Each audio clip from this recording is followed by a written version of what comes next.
Boa tarde a todos e a todas. Muito bem-vindos a este Innovation Day, que é a Innovation Day dedicado à cibersegurança, que é uma iniciativa do Tagus Park, a quem agradeço desde já o acolhimento e a disponibilidade, em parceria com a Locam, a criadora do Lato, do qual ouviram falar agora neste primeiro vídeo introdutório, e da Quantum Nova, e conta com a presença, na pessoa do seu coordenador, Lino Santos, do Centro Nacional de Cibersegurança.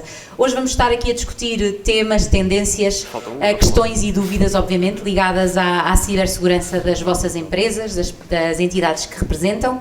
O meu nome é Mariana Barbosa, fui jornalista durante muitos anos e estou agora a ajudar tanto a Locam como a Quantum Nova na comunicação e relações públicas. E vou ser uma espécie de caderno de apontamentos para vos dar algumas informações e passar aqui o testemunho entre pessoas que vão estar aqui esta tarde a conversar convosco.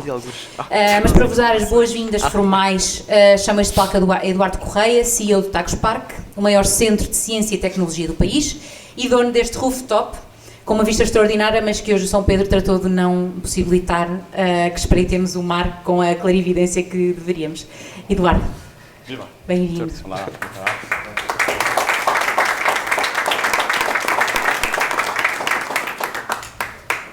Muito obrigado. Boa tarde a todos. Eu estava ali em conversa com a Maria Vilar e dizia-lhe que adoro estes dias. Eu fiz todos os meus estudos de pós-graduação na Escócia e, portanto, o meu lado escocês adora este clima. É um clima que, quanto a mim, nos permite trabalhar melhor. Okay. O calor é apelativo e interessante para estarmos de férias e, portanto, eu prefiro estes dias. Apesar de hoje não conseguimos, efetivamente, beneficiar da magnífica vista que nos leva até ao Cabo Especial. Bom, antes de mais, bem-vindos a todos. Tenho que agradecer, obviamente que este é um evento organizado pelo Tagus Park, mas altamente promovido por um conjunto de pessoas ligadas às startups da nossa incubadora. E a incubadora do Tagus Park, no fundo, promove o talento, promove o empreendedorismo e promove, no fundo, a transformação de projetos de ponta, tecnológicos, científicos, em realidades de mercado. Aliás, eu costumo dizer que a verdadeira e única fábrica de unicórnios no país está aqui no Tagus Park, não está noutros sítios. Até porque os unicórnios têm saído daqui. O último dos unicórnios que daqui saiu foi a Talkdesk, que é hoje uma das empresas de referência na costa ocidental americana, porque a Europa tem tido alguma dificuldade em reter muitos dos seus talentos, até porque a Europa tem, no fundo, prescindido de uma estratégia mais global e de uma visão mais global. O que nos leva ao tema de hoje, precisamente. Ou seja, o tema de hoje é um tema extremamente importante, o tema da segurança e da cibersegurança. No fundo, tudo o que nós fazemos hoje passa pelos canais de comunicação à distância e, portanto, a preservação das bases de dados, a preservação dos canais de comunicação é fundamental para a preservação do património, para a preservação da segurança, para a preservação, no fundo, do civismo, em última instância. E, portanto, aquilo que hoje debatemos, e vejo aqui algumas fardas também, aquilo que hoje debatemos tem uma importância muito vasta, tem uma importância para, eu diria, a quase totalidade das indústrias económicas, ou dos setores económicos. Do ponto de vista da defesa, ainda hoje recebi de manhã uma delegação muito interessante de Guangzhou, da China, e onde tive a oportunidade de explicar aquilo que é uma visão. Nós, portugueses, lidamos com a China numa fase em que as relações este-oeste atravessam, para algumas das gerações mais novas, a primeira grande crise, para as gerações mais séniores já não é a primeira grande crise, no fundo é já um déjà vu de tempos passados, mas de facto esta clivagem, esta nova clivagem, esta clivagem mais recente, é uma clivagem que nos deve fazer refletir e no que diz respeito a Portugal, eu gosto sempre de buscar a nossa história e a capacidade que estes vários séculos nos permitiram de manter relações relativamente estáveis com um conjunto de pontos no planeta. E, portanto, eu diria que debater os temas da segurança e da cibersegurança aqui no Tagus Park é absolutamente natural. Eu sei que hoje vão ser feitos aqui anúncios interessantes por parte de uma das empresas incubadas e uma das empresas que colaborou muito e que se empenhou muito para o dia de hoje, e portanto teremos novidades tecnológicas. É a demonstração que em Portugal nós somos capazes de, quando devidamente geridos, quando devidamente orientados, somos capazes de fazer projetos ao nível do melhor que se faz no mundo. É também, por comparação, a conclusão de que, de facto, enquanto país e enquanto continente andamos com falta de estratégia, com falta de visão futura e com falta de capacidade de decisões comuns. Aquilo que nós fazemos aqui é um contributo para, no fundo, a criação de um melhor espaço, de uma melhor vivência. E, portanto, a vossa presença aqui hoje, tanto daqueles que vão ter o protagonismo, como daqueles que vêm assistir e que vão, de algum modo, interagir durante o tempo de interação, serve precisamente para refletirmos, para perspectivarmos e para, em conjunto, podermos construir soluções mais dignas de um século XXI que pretenderíamos que fosse sensivelmente melhor no que diz respeito à harmonia das pessoas, à harmonia da relação entre fatores e entre recursos, melhor que aquilo que assistimos na história na primeira metade do século XX e também na segunda metade do século XX, apesar da primeira metade do século XX foi bem mais dramática que a segunda metade. Esperemos também que no século XXI, no século pelo qual somos mais responsáveis, tal venha a acontecer, que a segunda metade do século XXI possa ser melhor que a primeira metade, porque a primeira metade nos tem trazido um conjunto de surpresas menos agradáveis. Dito isto, desfrutem deste magnífico espaço, desfrutem deste magnífico debate, das fantásticas apresentações e muito interessantes apresentações que aqui vão ser feitas e desfrutem, acima de tudo, dos anúncios de inovação que aqui são feitos e que refletem o espírito não só da incubadora, mas do Tagus Park como um conceito global. Nós somos, como sabem, um parque de ciência e tecnologia, chamamos-nos, apelidamos-nos da cidade do conhecimento, e o conhecimento para nós é este mix de ciência, tecnologia, ensino, investigação, empresas de ponta, conceitos de civismo que estão no comportamento, na forma como utilizamos energia, na forma como reciclamos, na forma como impomos regras de dignidade laboral e neste mix de artes, de tempo fora de horas, que chamamos o tempo fora das horas de trabalho, com aquilo que são os projetos de ponta e o desenvolvimento de uma economia que se pretende, no fundo, cada vez mais rápida e cada vez mais inovadora. Muito bem-vindos, muito obrigado.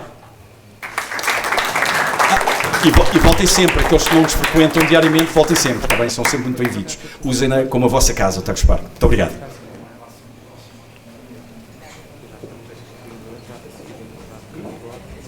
Obrigada, Eduardo.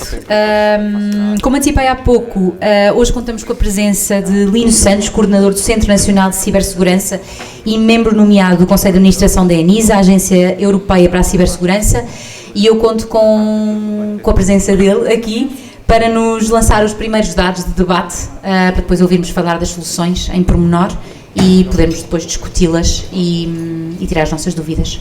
Lino Santos.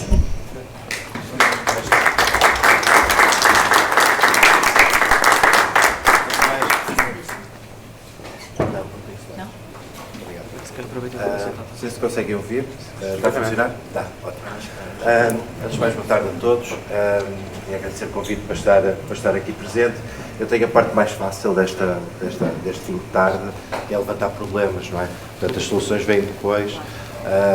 Portanto, tenho um papel relativamente confortável. Pediram-me também, digamos, nesta minha presença, trouxesse cá alguns números, explicasse o que é isto da cibersegurança, o que é importante. Pediram-me também para falar um bocadinho do contexto da cibersegurança em Portugal, pediram-me para falar sobre a NIS2. Eu tenho um módulo de 36 horas para isto, mas deram 16 minutos, 15, 16 minutos, portanto eu vou fazer o meu melhor. Apelar ao objeto de síntese, Claramente. Bem, antes de mais queria chamar a atenção e aproveito sempre estas minhas intervenções públicas para os dois principais problemas que nós observamos no país. Primeiro, ransomware. A gente sabe que é ransomware, eu não preciso de explicar, pouco de 3 minutos com isso. Temos tido imensos ataques, o ransomware tem crescido de forma exponencial. Eu acabei de chegar de Birmingham já hoje de tarde, exatamente de uma reunião internacional com cerca de 60 países, a Counter Ransomware Initiative, onde foram apresentados números avassaladores que não são muito diferentes daqueles que temos cá. Um crescimento em 2023 da ordem dos 180% no número de ataques concretizados de ransomware. Também recebemos algumas boas notícias. A semana passada, o famoso Lockbit, a rede Lockbit 3, foi desmantelada, ou pelo menos foram expostos alguns dos seus criadores. Segundo, fraude dirigida a indivíduos, os telefonemas, as mensagens do WhatsApp, o Olá Mãe, Olá Pai,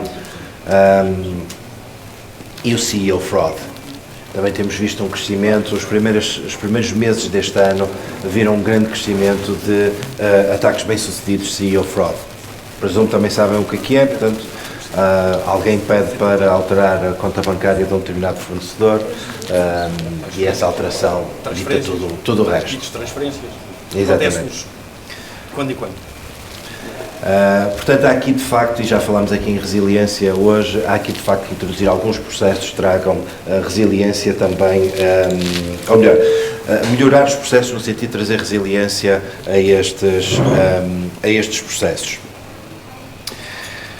Números gerais de incidentes, muito rapidamente, um crescimento sustentado de cerca de 30% do número de incidentes são tratados pela nossa equipa todos os anos, as coisas têm vindo a mudar, o número de incidentes está a estabilizar, 2023 relativamente a 2022, mas o tipo de incidentes tem muito maior impacto financeiro para os indivíduos e também para as organizações. Vale a pena dizer, só para terem uma ideia, eu pedi o número, amanhã vou ter uma reunião com o conjunto de câmaras municipais, tivemos nada mais, nada menos de 42 ataques a câmaras municipais bem-sucedidos no país. O que implicou, o que teve impacto. 5 minutos já? Não é você que me avisa. Tá bem, peço desculpa. Estamos a falar de ataques de ransomware em que digamos, houve indisponibilidade de serviço ou então ataques mesmo dirigidos à organização com indisponibilidade de serviço em pagamentos, sem pedido de resgate. Agora, porquê que chegamos a esta situação? Você está a perceber o que é que nos leva aqui? Eu acho que há 3 fatores. Um primeiro diz respeito à densidade do digital nas nossas vidas. A pandemia acelerou isto. E, de facto, todos os indicadores que nós medimos no nosso Observatório de Cibersegurança apontam para um crescimento da utilização de correio eletrónico, por exemplo, mais 2%, não é muito, mas é relevante, na utilização de correio eletrónico entre 2022 e 2021, mais 8% de videochamadas, pessoas que utilizam a funcionalidade de videochamadas, mais 14% de pessoas usam redes sociais. Portanto, há aqui um aumento e um crescimento e, digamos, uma presença constante do digital nas nossas vidas é indiscutível. Portanto, primeiro fator, densidade do digital. Segundo fator, a complexidade e a sofisticação do quadro de ameaças. Em Portugal sempre tivemos 3 tipos de agentes de ameaça presentes. Ativistas, já foram mais presentes no passado, 2012 a 2015, o trabalho da Polícia Judiciária e alguns processos, desmantelamento de alguns destes grupos ativistas, portanto a convergência, técnicas de hacking e o ativismo político fizeram diminuir, mas por exemplo o surgimento dos conflitos no leste europeu ou no Médio Oriente trouxeram à flor da pele estas motivações políticas para utilizar também o ciberespaço para expressar as suas opiniões e, portanto, estamos agora numa fase de crescimento. Só para terem um número também, querem lançar um número, quantos grupos de ativistas estão presentes no conflito entre a Rússia e a Ucrânia? Ora de um lado, ora do outro. Um número. Quantos grupos organizados estão a trabalhar, a realizar ataques? 40? Mais. Menos. Cerca de 100. Cerca de 100 grupos, o que nos leva, digamos, quando nós, por exemplo, dizemos que vamos dar uns tanques à Ucrânia a ser atacados pelos grupos pró-russos e quando percebem que os tanques não funcionam, somos atacados pelos grupos pró-ucranianos. Portanto, é mais ou menos este o contexto. Crime organizado em crescimento, crime organizado bastante complexo e bastante organizado, desculpem a redundância. Hoje em dia, digamos, o modelo de organização, está aí, o modelo de organização é Cybercrime as a Service. Eu não preciso perceber de tecnologia para atacar uma empresa concorrente ou atacar um país ou atacar um indivíduo. Eu contrato serviços na Dark Web. Por exemplo, aquela plataforma de Lockbit, que foi desmantelada a semana passada, era um grupo de crime organizado que tinha 180 pessoas a utilizar essa plataforma para realizarem ataques. 80% fica para a pessoa, 20% para o dono da plataforma. Conhecem o modelo de negócio? Não conhecem? Portanto, funciona, não é? E as coisas não funcionam, há um call center, telefonam. E tem updates de software. As vulnerabilidades vão surgindo e, portanto, eu vou utilizando os meus mecanismos de ataque para utilizar as últimas técnicas de ataque. Pago por isso também. Portanto,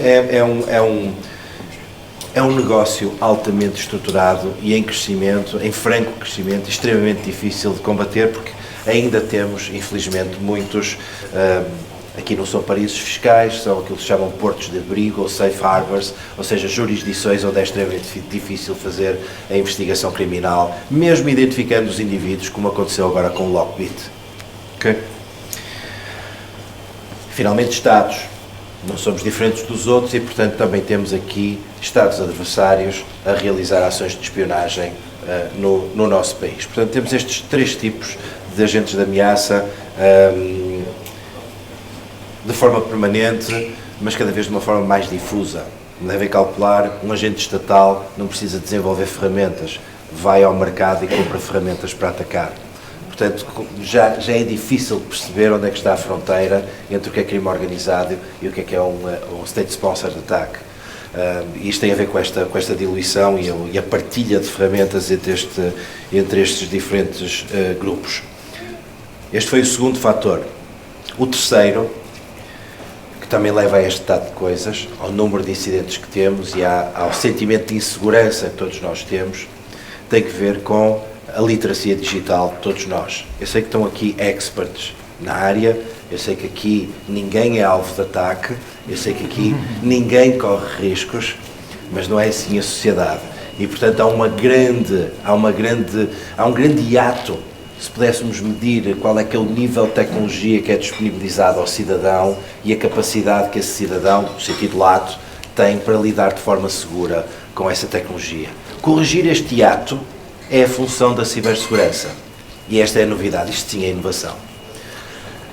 Corrigir este hiato entre o nível de tecnologia e a capacidade que a sociedade tem para utilizar esta tecnologia de forma segura é a função da cibersegurança. Isto marca a diferença a conceitos antigos como segurança de informação, onde de facto o objeto de segurança era o sistema digital, o objeto de segurança era a informação. Aqui não. Queremos proteger as pessoas, queremos proteger a sociedade. Eu estou-me a estender, claramente. Interferência nas eleições norte-americanas de 2016. Houve algum problema com o sistema informático? Não, pois não. O que aconteceu foi que houve um país que percebeu que conseguia explorar uma vulnerabilidade na forma como as pessoas hoje falam entre si, utilizando as redes sociais para manipular. As empresas também fazem isso, chama-se marketing, mas nos países chama-se propaganda e chama-se manipulação. E de facto essa é a vulnerabilidade societal que nós temos, é que a forma como hoje trabalhamos é completamente diferente daquilo que trabalhávamos há 3 décadas atrás. Não há um gatekeeper, não há alguém que medeie a comunicação, e porque isso gera uma vulnerabilidade, coloca em risco o nosso regime. Estou a exagerar, mas não estou a exagerar. Coloca em risco o nosso regime. A cibersegurança serve para corrigir isto, ou pretende corrigir isto. E, portanto, é um bocadinho mais que segurança da informação. Era aqui que eu queria chegar. Portanto, risco societal, temos estes 2 níveis, a introdução da tecnologia na sociedade e a habilidade que temos para utilizar de forma segura. Como é que reduzimos este hiato? Podemos trabalhar o de cima, ou melhor, vou começar pelo de baixo, para terminar com o último pedido que foi falar no NIS 2. Vou pegar no baixo e falar na literacia, corrigindo o nível de literacia. Isto significa dar competências às pessoas, aos cidadãos, significa dar competências às organizações. O Centro tem um trabalho extenso, mas incompleto, nesta área, produzindo guias, tendo cursos online gratuitos, produzindo referenciais, produzindo normas, introduzindo mecanismos de certificação. Portanto, há um conjunto de produtos e de políticas públicas que servem para elevar a maturidade das pessoas e das organizações para lidar com estas tecnologias de forma segura. Como é que corrigimos a componente para terminar,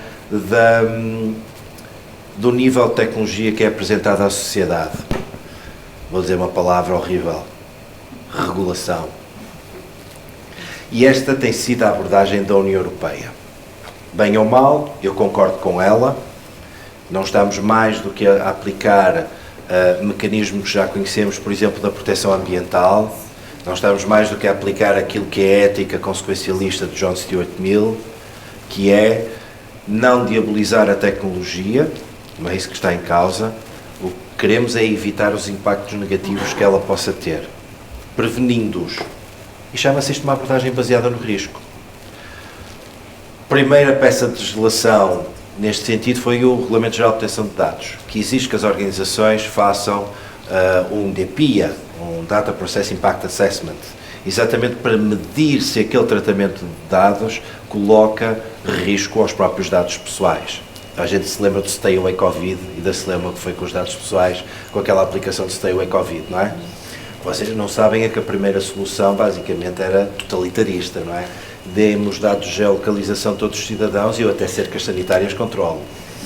Portanto, a tecnologia existe, nós podemos utilizá-la dentro dos valores e das normas que o nosso Estado de Direito prevê. E foi isso que foi conseguido com a app da Stay Away Covid. Isto para ilustrar um pouco que o RGPD foi um primeiro instrumento de regulação da aplicação de tecnologia.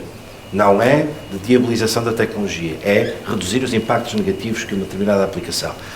Regulamento de inteligência artificial, exatamente o mesmo princípio. Bem, aí há umas proibições à cabeça de tudo o que é, por exemplo, a utilização ou aplicação de tecnologias de inteligência artificial para reconhecimento facial com o objetivo de vigilância massiva. Bem, isso vai contra os nossos valores e vai contra a Carta dos Direitos Humanos da União Europeia, portanto está proibida à cabeça.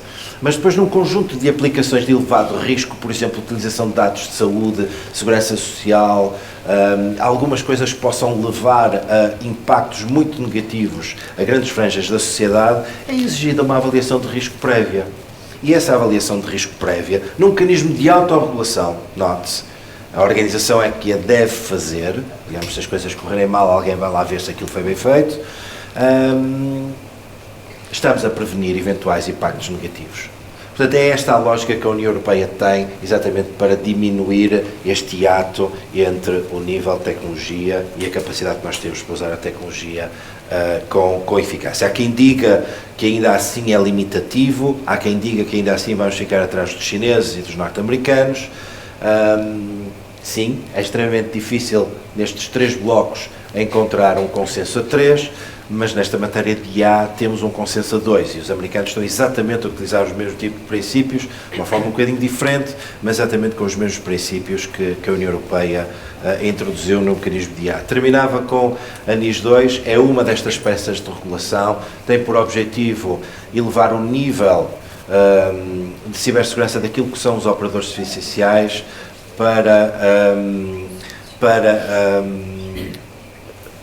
para que sofram menos ataques e para que não tenham impactos na sociedade. Estamos a falar de operadores essenciais, operadores de infraestruturas críticas. Em Portugal temos isso transposto no regime jurídico de segurança do ciberespaço, que tem um conjunto de obrigações para estas empresas. Portanto, efetivamente partimos do princípio que estas empresas não têm uma motivação económica para elevar a sua cibersegurança. Isto é verdade para alguns setores, para outros não. E, efetivamente, temos diferentes graus de maturidade em diferentes setores de atividade económica. Vou dar um exemplo. O nível de maturidade de cibersegurança do setor da energia em Portugal é completamente diferente do nível de maturidade do setor, por exemplo, da distribuição de água potável. Estamos a falar de grandes empresas com empresas municipais do outro lado. Portanto, há aqui um conjunto de requisitos que pretende colocar tudo num patamar elevado. O que é que fizemos para isto? Uma abordagem baseada no risco. Não há uma receita, não há uma prescrição de medidas que se aplicam ao mesmo tempo a uma grande empresa do setor da energia e a uma pequena empresa de distribuição de água potável. O que fizemos foi criar um quadro de referência, um normativo, chama-se Quadro Nacional de Referência para a Cibersegurança, e exigimos que as organizações façam numa base anual ou sempre que se alterarem as circunstâncias, uma análise de risco. Ainda não o fazemos, mas queremos fazer, que é emitir todos os anos quais são os cenários de risco que por setor devem ser utilizados na análise de risco. E depois, a partir daí, identificar as medidas que estão no quadro nacional de referência que mitigam os riscos identificados. O que vai dar, com certeza, um plano de atividades completamente diferente para empresas que têm realidades completamente diferentes. E, portanto, a grande obrigação que nós temos para os operadores essenciais é esta abordagem baseada no risco e a utilização de um referencial, que é o quadro. Temos agora uma NIS 2, temos uma proposta, aliás, a proposta foi entregue uma semana antes do Governo ter caído, ainda em novembro. Há um conjunto de decisões políticas para tomar dentro dessa proposta, portanto eu não posso entrar em grande detalhe sobre o seu conteúdo, mas posso falar das grandes diferenças que vêm da diretiva europeia.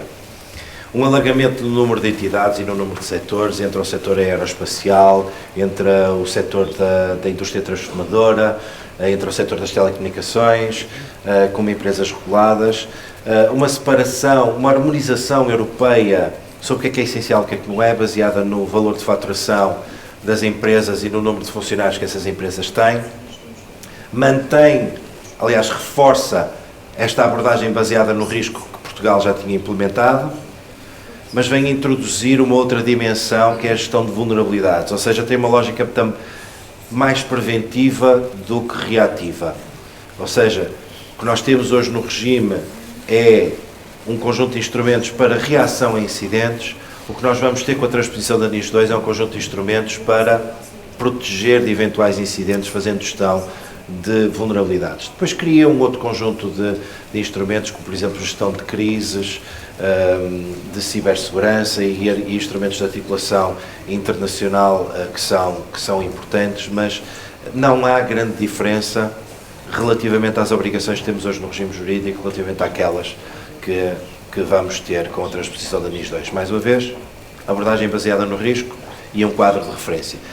Vamos eventualmente tentar introduzir para as empresas de menor dimensão a ideia da autocertificação, ou seja, ir ao mercado procurar um certificado que de facto cumpre um conjunto de requisitos que estão previstos na legislação. E isso facilita o meu trabalho e facilita o vosso trabalho. Muito obrigado e o resto de uma boa sessão.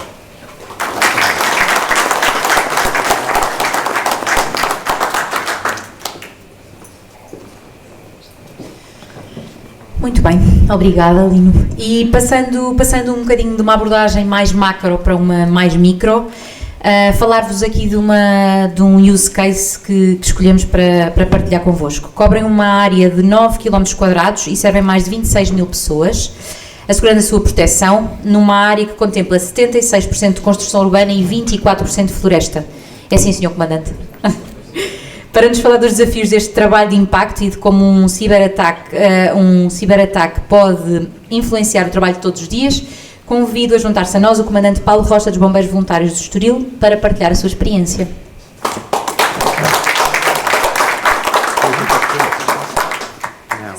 Sim. Não sei se me conseguem ouvir. Sim. Como vocês veem, eu não estou no meu ambiente indicado, não é qualquer coisa que eu domino mais incêndios e outras coisas do que isto. Mas agradecer desde já o vosso convite e falar-vos daquilo que nos aconteceu. Para que vocês entendam que nós somos uma coisa muito pequenina no meio deste universo que vocês falam, mas que de alguma forma fomos afetados aqui com um ciberataque e que nos causam grandes problemas em termos de funcionamento da nossa associação. Então falar-vos aqui um pouco, aqui rapidamente, a cronologia deste ciberataque. Ele deu-se no dia 31 de agosto de 2023, às 16 horas. Aqui, acho que é o nome técnico disto, peço-vos desculpa porque eu não domino aqui a área, mas é um Dharma Ransomware, acho que é isto assim, Ransomware, é isso, ok, desenvolvido por um chat GPT. Ok, aqui, realmente as pessoas que fizeram isto não conhecem os bombeiros em Portugal, porque só pelo aquilo de resgate que eles nos pediram, quer dizer, eu, mais o meu vice-presidente está presente, ficávamos muito contentes se tivéssemos isto em bolso. Quer dizer que nós não tínhamos os problemas que temos todos os dias, e mais ele do que eu, porque ele é que tem que pagar as contas.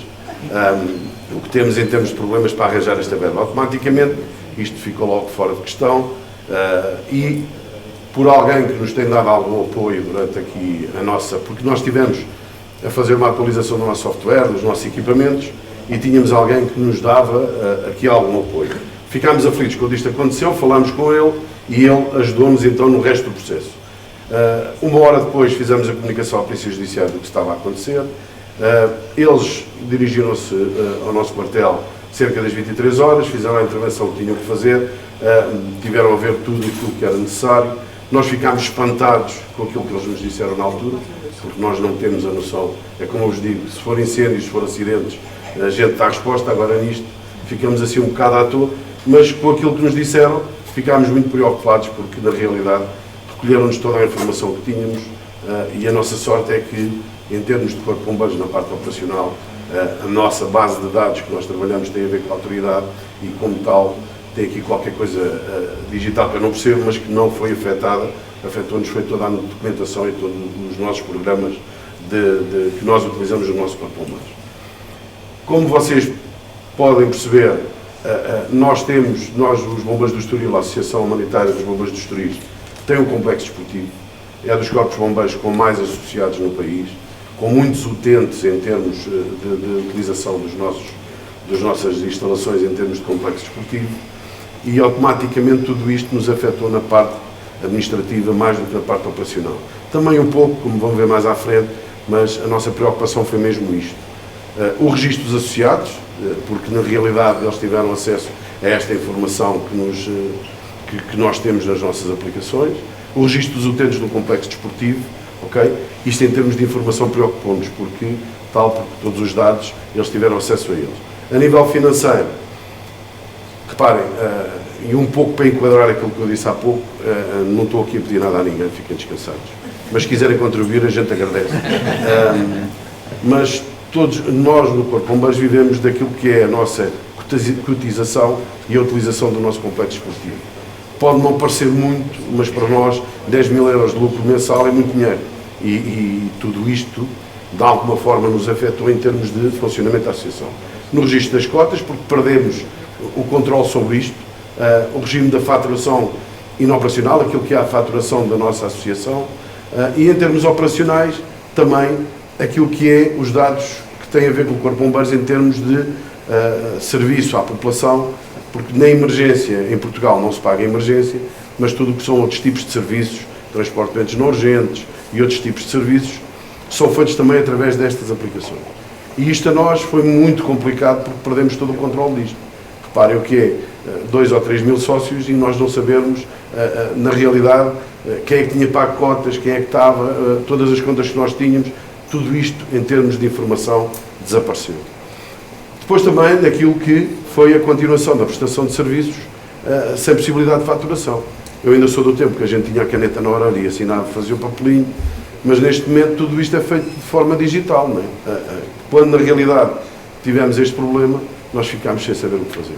Ficámos completamente ali de mãos atadas, porque até em termos de Corpo de Bombeiros, na prestação dos serviços, nós não conseguimos de forma nenhuma, tivemos que voltar outra vez ao papel, tivemos que ir outra vez buscar aqueles livros antigos que se utilizava e isso, em termos de serviço, foi muito complicado para nós. Em termos de regresso às operações, demorou-nos 1 mês e meio para conseguir recuperar com o auxílio de uma empresa especializada e da pessoa que nos dava apoio e que ainda hoje nos dá apoio, que eu não vou dizer quem é, Jorge, mas pronto, que ainda hoje nos dá apoio, mas demorámos cerca de 1 mês e meio para resolver todos estes problemas. Ainda hoje temos alguns, ainda há pouco falávamos nisso, ainda hoje temos alguma dificuldade em alguns dados, porque não é fácil ir ao arquivo morto à procura de toda a informação em papel, e vocês sabem disto melhor do que eu, e foi um dos grandes problemas.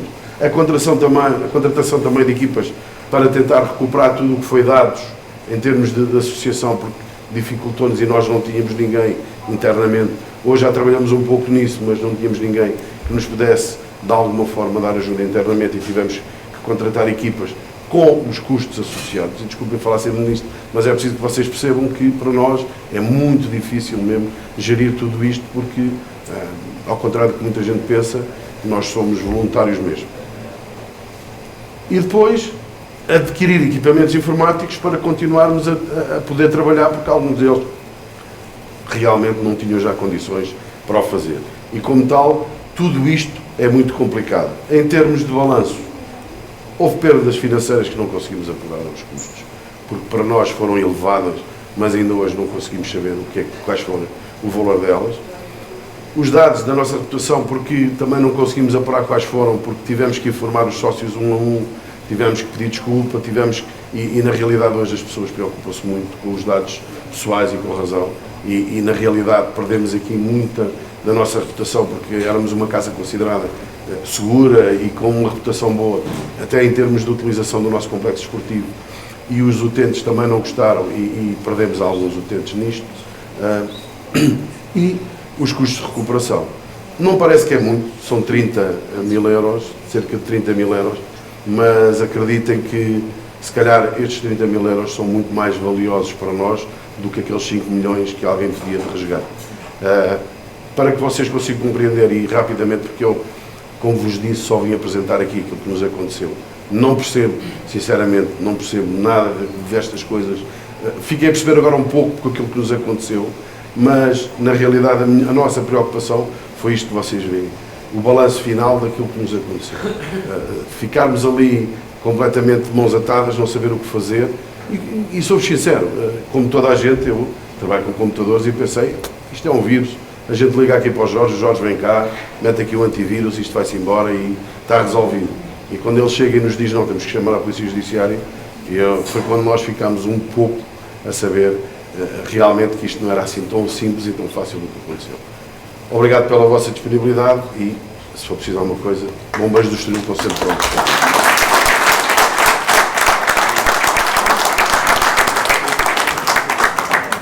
Obrigada, Sr. Comandante.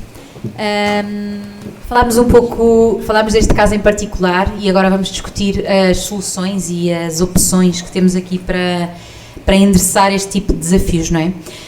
Fundado em 2023 por André Grilo, com a missão de proteger o futuro das organizações, capacitando-as com tecnologia de ponta capaz de neutralizar ameaças quânticas, e já vamos saber, para quem não sabe o que é isto, a Quantum Nova aplica a sua investigação em criptografia pós-quântica para desenvolver soluções que garantam a segurança da informação face às futuras gerações de ataques. Não estamos só a falar do ontem e do hoje, estamos a falar do amanhã.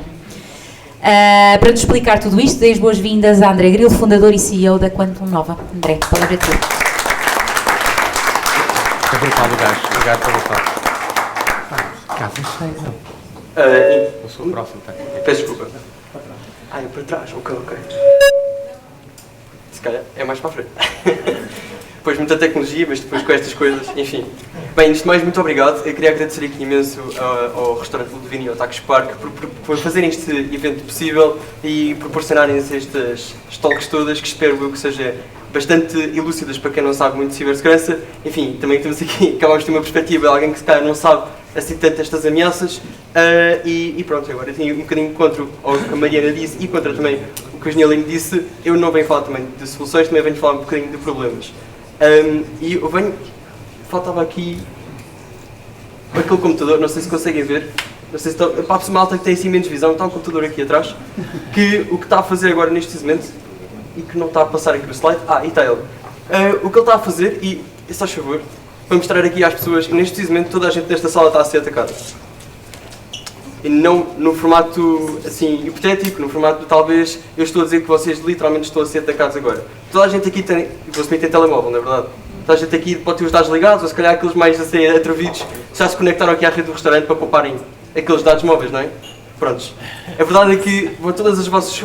Estas informações todas que vocês têm já, estas mensagens, isto tudo, isto aqui tudo é divulgado para ISPs, que são aquelas caixinhas que fazem a internet acontecer, são enviados por pacotes de rede. E estou ali a ver todos os pacotes de rede a serem capturados e estão a ser armazenados, é mentira, não estão a ser armazenados, mas poderiam ser, numa potencial drive. Portanto, podem estar a ser enviados para o nosso servidor, podem estar a ser enviados para um CSV, podem estar a ser enviados para onde a gente quiser. A verdade é que estão a ser capturados. E, enfim, neste caso particular, estamos só aqui a mostrar o que é de facto um ataque de captura de pacotes de rede. Neste caso, os pacotes de redes, para vocês também estarem um bocadinho mais descansados, estão encriptados, ok? Alguns deles. Por acaso até tenho uma história engraçada sobre isto, porque quando nós estávamos aqui a preparar estes ataques aqui, para depois mostrar, para não estar aqui a montar tudo aqui à vossa frente, Nós estávamos lá aqui no Tagus Park, onde nós temos o escritório, estávamos aqui a preparar então uma captura de rede e na altura testámos na rede local. A verdade é que conseguimos capturar pacotes de redes, uns que não davam para perceber nada, outros davam para perceber umas coisas. E até descobrimos, até ontem, estava um senhor chamado Henrique que foi imprimir qualquer coisa. Eu não sei quem é o Henrique, eu não sei o que é que ele foi imprimir. O que eu sei é que a impressora que ele usava era uma Epson, ele chamava-se Henrique e estava a usar um Mac. Agora, qual é que é? Não és tu, não te preocupes. Tu não estavas lá. Mas tem piada, não é? Porque dava para perceber no pacote de rede, lá estava tudo registado. Qual é que era de facto o conteúdo estava lá dentro? Epá, não sei, não faço ideia, estava encriptado. No entanto, o que eu posso fazer é armazenar esse documento, que essa chave fica lá permanente, a chave privada, que depois é usada para desencriptar, fica lá para sempre, não é? Portanto, eventualmente, se tiver a testar chaves ali, até eventualmente dar uma, eventualmente vou conseguir partir aquilo. Pronto. A verdade é que nós temos um sentido... Desculpa, isto aqui não está fácil. A verdade é que isto aqui, nós temos um sentido ético na empresa, obviamente, e não vamos fazer isto aqui, não queremos fazer mal a ninguém, estamos cá para ajudar, é que nós somos uma empresa ética. Nós sabemos como fazer as neiras, mas também sabemos o que fazer para as proteger. E neste caso particular, como somos pessoas éticas, não queremos desencriptar aquilo. Nós estamos aqui numa missão de tentar alertar as pessoas que os protocolos de criptografia que utilizam hoje em dia nas empresas não são suficientes. Existem ataques de atacantes com muitos recursos, incluindo na área de computação quântica, que já vou explicar um bocadinho mais à frente como é que funciona, que conseguem de facto partir os vossos pacotes de rede e descobrir o que é que vocês estão a fazer nas empresas. Principalmente em empresas que têm muitos recursos na área de IT. Eu gostaria, eu sei que nesta sala estão aqui pessoas com caras muito importantes, empresas muito importantes, e gostaria que tivesse um momento para refletir. O que é que aconteceria se um dia vocês fossem à vossa empresa e por acaso fizessem um login normal no vosso e-mail ou Outlook e receberem uma notificação de alguém dizer: olha, atenção, existe aqui uma conta falsa no Twitter que deu um leaking total à nossa base de dados dos clientes. Gostava que vocês tomassem um momento para refletir o quão impactante isso seria para a vossa empresa. E pronto, a verdade é que, isto aqui, desculpa lá, a verdade é que, estatisticamente falando, é bastante provável que já tenha acontecido. É muito provável que alguém na vossa empresa de facto tenha retirado esses dados dos vossos servidores, seja em rede ou em REST é parados num determinado sítio, e tivesse armazenado, e agora neste momento está à espera de eventualmente tiver algum device que seja computacionalmente suficiente para conseguir partir aquele documento para eventualmente conseguir expor a toda a gente. A verdade é que esta máquina aqui, vocês estão aqui a ver que está cheio de cabos e não sei o quê, isto aqui é um tal computador quântico que toda a gente fala. Computadores quânticos, enfim, tem uma capacidade de fazer coisas muito giras, uma capacidade, e depois não tem capacidade de fazer coisas que a gente utiliza no dia-a-dia, certo? Eu gosto de usar muita referência do copy-paste. É engraçado, porque a malta pensa que um computador quântico é um supercomputador que faz tudo, aquilo incrível, abre-me ali o mail, consigo ver ali o meu Excel, aquilo a correr. É mentira, não é? O computador quântico não faz nada disso. Aliás, ele nem sequer consegue fazer copy-paste. Eu acho que esta referência é gira, porque copy-paste é uma coisa tão trivial, fazemos todos os dias no trabalho, ele não consegue fazer isso. Nem consegue analisar bases de dados, não consegue fazer nada. Ele consegue fazer coisas muito interessantes, tem features muito interessantes que podem ser utilizados para, como eu disse, partir criptografia. E a verdade é que, publicamente conhecido, não sabemos se existe alguém no mundo que tenha posto um computador quântico forte o suficiente para fazer esta cifra, como eu tinha dito. No entanto, é a parte onde não sabemos. Se calhar existe. É muito possível até. Aliás, vamos ver as referências, sabemos que, hoje em dia falando, e matematicamente falando, é necessário 4.600 qubits, que é os bytes quânticos que são utilizados lá dentro, para conseguir partir estas cifras. E hoje em dia o maior computador quântico que temos está à volta nos 1.200.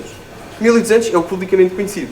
E se pensarmos numa referência, no ano passado, o maior computador quântico que tínhamos tinha 400 qubits de espaço. Portanto, 400 para 1.200, e o ano anterior tinha 18, também é bem importante referir isso. Portanto, vocês conseguem ver a progressão incrível que estamos a ter. E dá para perceber claramente, daqui a algum tempo, muito em breve, será publicamente disponível para qualquer pessoa utilizar este tipo de máquina. Portanto, existe aqui um forte apelo para começar a tomar medidas para as empresas migrarem para tecnologias pós-quânticas.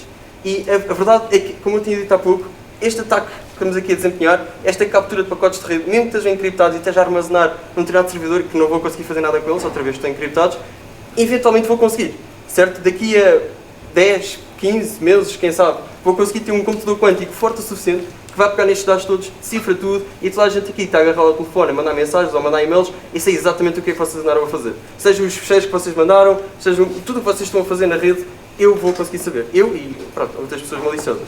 Isto aqui é importante de pensar, porque se vocês tiverem já tecnologias pós-quânticas, era algo que seria impossível de acontecer. Desculpem, outra vez. Pronto, a verdade é que nós sentimos que a ameaça quântica não está a ser levada tão a sério como nós pensamos. E se vocês pensarem, o ransomware, por exemplo, que é um ataque que o Sr. Comandante fez, levou, não fez. teve o impacto que teve. E se pensarem também, bombeiros, parte da tecnologia, eu próprio também não associa muito isso, mas agora ouvindo a história do comandante, vocês percebem que uma empresa que não é muito tecnológica, porque a vida deles não depende de tecnologias, depende de outras coisas, sofreram um ataque desta dimensão, que sofreram mesmo muitos custos e por aí fora. Agora imaginem empresas que utilizem, por exemplo, a inteligência artificial. Que a inteligência artificial, a gente sabe que se baseia em dados, certo? Dados que andam de um lado para o outro. Imaginem o impacto que isso teria, não é? Era catastrófico. E já muitas empresas o sofreram. E pronto, já recebi ali o aviso que tem que acelerar um bocadinho. E enfim, outra vez, gostaria que vocês tivessem um bocadinho uma reflexão. Se um dia chegasse ao telejornal, quando chegassem a casa, por exemplo, hoje à noite, chegam ao telejornal, vão ver as notícias, estão em casa relaxados e de repente vem uma notícia que diz: hoje temos agora uma empresa, por exemplo, organizações russas que estão a investir fortemente nisto, chegaram ao ponto que conseguem ter um computador quântico que consegue executar o algoritmo que dá cabo disto. Vocês iriam se sentir confortáveis em casa? Podiam dizer: agora posso esperar para segunda, hoje é quinta-feira, posso chegar até segunda-feira, para não me preocupar com isso. E iriam se sentir confortáveis? É porque lá fora existe alguém com uma chave que pode abrir a vossa casa, não é? Pode abrir tudo o que vocês têm. Vocês sentiriam-se confortáveis? Pessoalmente, não. Agora sim, tenho tecnologias quânticas na minha empresa, não é? Mas se o contrário acontecesse, eu próprio não me iria sentir confortável. Ainda por menos, sabendo que existe uma solução que é tão fácil de adaptar, é tão rápido, é até barato, se pensarem comparativamente a qualquer outro provider de tecnologias de segurança cá fora, é uma solução muito rápida de instalar, muito prática, e o que aquilo faz é criar um ecossistema post-quantum na vossa empresa. Post-quantum não interpreta que aquilo tem tecnologias quânticas, significa que são tecnologias que são adaptáveis para o mundo quântico, um mundo em que computadores quânticos são uma realidade. Esta solução é o que nós desenvolvemos na empresa Quantum Nova, e aliás foi a premissa toda que a empresa foi criada, onde no fundo criamos tecnologias pós-quânticas. O que é que isto significa? Já existem várias soluções na indústria de segurança contra este tipo de ataques, e estas soluções todas envolviam sempre tecnologias muito caras. Portanto, para vocês perceberem, o mais barato que existia era à volta de 100 mil euros para vocês tornarem-se resistentes a este tipo de ataques. 100 mil é muito caro. Chegar a uma empresa e ter uma adaptação tão grande, a única coisa que eu quero é ficar só seguro contra aqueles ataques. Eu não quero ter aqueles servidores todos malucos ou tecnologias ali com nodes quânticos. É muita coisa. Eu só quero mesmo ficar protegido contra ataques quânticos. Mas com coisas que já funcionam no meu dia-a-dia. Portanto, tens os meus colaboradores, tens os seus portáteis, tens os servidores deles, tens os meus data lakes. Chega-me. E certo, existe agora uma solução que consegue adaptar nisso. Apresento-vos o QSP Networks. O QSP é um produto que rapidamente se instala. Desculpa, isto aqui está-me a cair. Isto aqui tinha a cabeça pequena. Peço desculpa.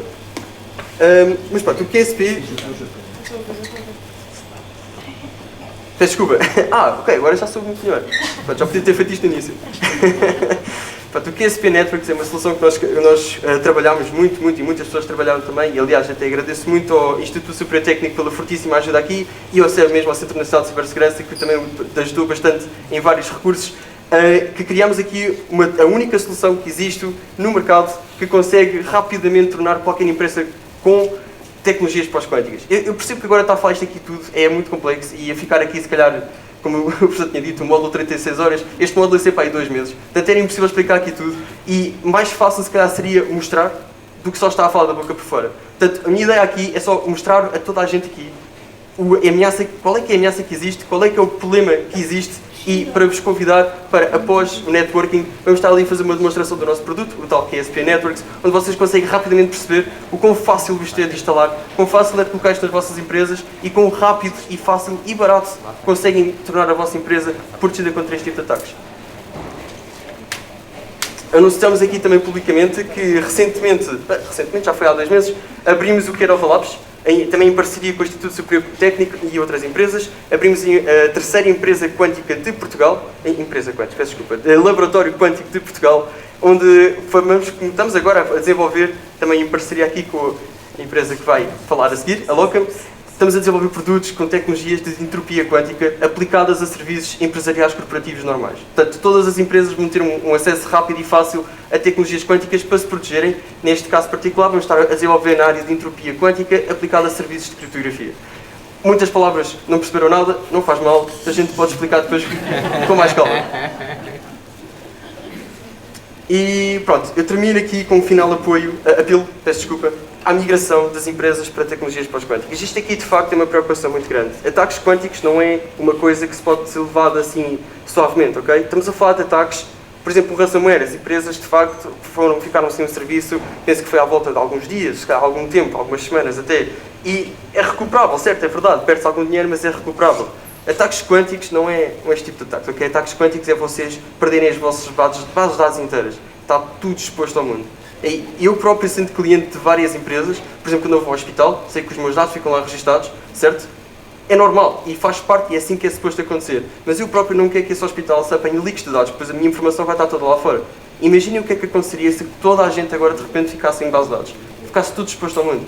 Era algo muito catastrófico. Isto aqui é um forte apelo às empresas para, por favor, comecem a tomar medidas para se tornarem pós-quânticos e seguindo também o princípio que houve agora na conferência da RSA em São Francisco, onde houve uma fortíssimo apelo a esta parte de migrações para tecnologias pós-quânticas, que é algo fundamental. Não é algo que é um talvez, é algo que tem mesmo que acontecer. E pronto, com isto aqui, estou aqui disponível a qualquer pergunta. Se não tiverem, podemos falar um bocadinho mais tarde. Claro que sim. E se calhar aqui, voltando aqui um pouco atrás, eu até tinha aqui o papel para não me esquecer, já viram? Esta memória, a ideia também já não perdoa. Foram distribuídos alguns envelopes, ok? Isto era voltando àquele slide do computador quântico. Isto aqui foi distribuído alguns envelopes, que gostaria que vocês agora abrissem os envelopes e descobrissem o quanto tempo é que um computador quântico iria demorar a decifrar as vossas informações. É que elas estão ali cá atrás daquele computador. Isto aqui é o quão assustador é o ataque que eu estou a falar, ok? É este nível. Portanto, imaginem agora, isto aqui, pronto, é quase como se fosse uma piada, não é? Estão aqui a ver este tipo de papéis, mas agora, imaginem isto aqui num caso real, quão preocupante seria. Depois de deixar a pensar. Obrigado.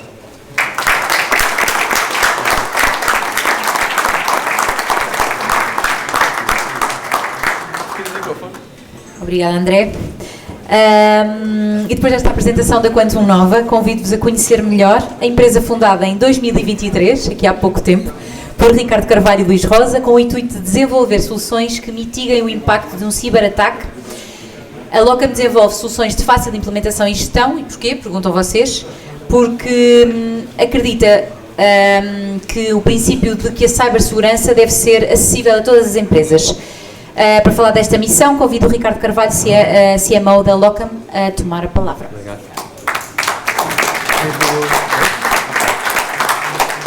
Ora, olá, boa tarde. Antes de tudo, agradecer a vossa presença. Confesso que esteu as nossas expectativas. Agradecer também ao Acrespark a organização deste evento. Há quem diga que nós somos... Isto avança? Avança, pronto. Há quem diga que nós somos pessimistas, há quem diga que nós somos realistas. Eu quero acreditar no primeiro cenário. Acredito que isto é algo que algumas das pessoas desta sala já passaram. Alguns de nós já fomos atacados. Nos casos teve impacto, noutros casos não teve impacto. Alguns de nós fomos atacados e nem reparámos, o que ainda é mais grave. Agora, a boa notícia, ou a má notícia no meio disto tudo é que se não foram atacados, vocês vão ser atacados. Todos vamos ser atacados. Hoje em dia, diria que é inevitável. Portanto, e os ataques vão ter cada vez mais, e não vou estar a repetir o que o engenheiro Lino Santos já tinha dito, os ataques cada vez vão ter mais impacto.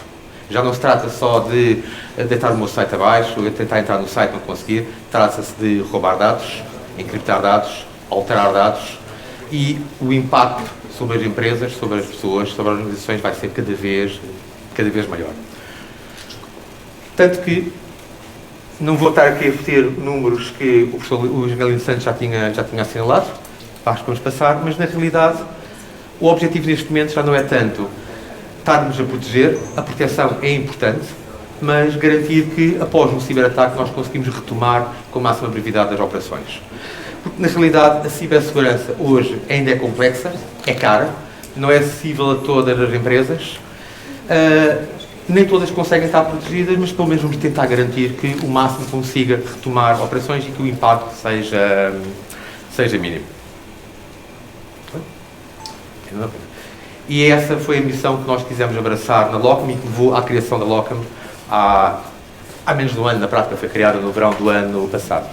Por um lado, democratizar a cibersegurança, talvez a palavra seja um pouco forte, mas queremos garantir que as empresas conseguem, de uma forma simples e acessível financeiramente, ter mecanismos de cibersegurança e ciberresiliência, garantir a continuidade do negócio e garantir a conformidade com as novas normas. Falámos do NIS 2, falámos do regime de proteção de dados e tantas outras que cada vez mais as empresas são obrigadas a obedecer e que podem resultar, o seu cumprimento pode resultar, por exemplo, em coimas que vão ter 2, 3%, não me recordo agora, do revenue anual de uma empresa.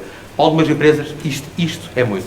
E esta foi a missão que nós abraçámos na Lockup. Não queremos investir na proteção. Há muita gente a fazê-lo, e bem, e bastante bem. Queremos investir no passo seguinte, que é quando a casa cai. E a forma como nós demos corpo a esta visão foi através de uma framework de ciberrecuperação. Ou seja, algo que garanta que de uma forma simples as empresas podem recuperar operações com máxima brevidade. Algo que assentasse sobre 4 pilares. A nível da proteção da informação, garantir que, independentemente de haver um ataque, malware, ransomware, algo que afeta os nossos dados, nós conseguimos recuperar os dados na íntegra e que garanta a sua imutabilidade. Algo que garanta automação, porque há falta de recursos qualificados para na área da cibersegurança, são caros.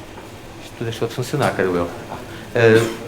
São caros, portanto, as soluções têm que ser simples de instalar, simples de gerir, sem necessidade de recursos que muitas vezes são difíceis de encontrar. A questão da conformidade, do compliance, é importante. É importante que as soluções estejam alinhadas com as novas diretivas, algumas que já passaram pela legislação nacional, outras ainda não, e a flexibilidade no fundo.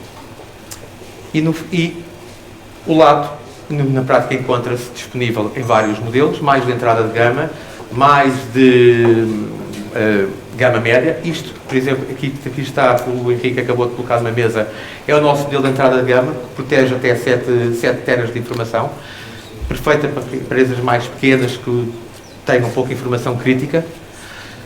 Mas a nossa visão vai muito para além disso. Isto é o primeiro passo. Aquilo que nós queremos em 2 anos é garantir que não é só os dados que têm de ser protegidos, têm de ser operações que têm de ser recuperadas. E em 2 anos vamos transformar o LATO numa solução em que, depois do ciberataque, nós consigamos rapidamente retomar operações em qualquer lado e em qualquer altura. Seja numa cloud, seja em multi-cloud, seja no outro sistema, seja lá tudo preparado para, de uma forma automática, eu continuar operações do outro lado. Não estou a 100%, estou a 50%, estou a 30%, não sei, mas pelo menos a empresa continua a operar com os seus serviços mais básicos. Nós somos uma startup, criamos uma startup há menos de um ano atrás e a inovação está no nosso DNA, naturalmente. Nós gostamos de inovação, gostamos de apresentar visões algo disruptivas daquilo que é feito. Mas, ao mesmo tempo, sabemos que a inovação só tem efeito quando é entregue de uma forma com qualidade, quando a entrega é feita com excelência. E, nesse sentido, ao mesmo tempo que estávamos a fazer o desenvolvimento, e temos estado, isto é uma never-ending story, temos estado a fazer o desenvolvimento desta solução, tivemos a preparar todo um modelo de operações que permita que amanhã, qualquer lado, esteja a funcionar em qualquer lado, há um problema, isto é hardware avaria, não há ilusões, isto mais tarde ou mais cedo vai variar. Mas, de uma forma rápida, as operações também aqui consigam ser retomadas. E, nesse sentido, enquanto não com problemas com isto, assinámos contratos com empresas de suporte que nos garantem que nestas geografias, tanto União Europeia, América Latina e estamos neste momento a preparar para o Médio Oriente, em caso de qualquer falha, alguém vai lá no dia seguinte, no espaço de 24 horas, trocar um disco, trocar um sistema, pôr as coisas a funcionar e, inclusive, apoiar na recuperação.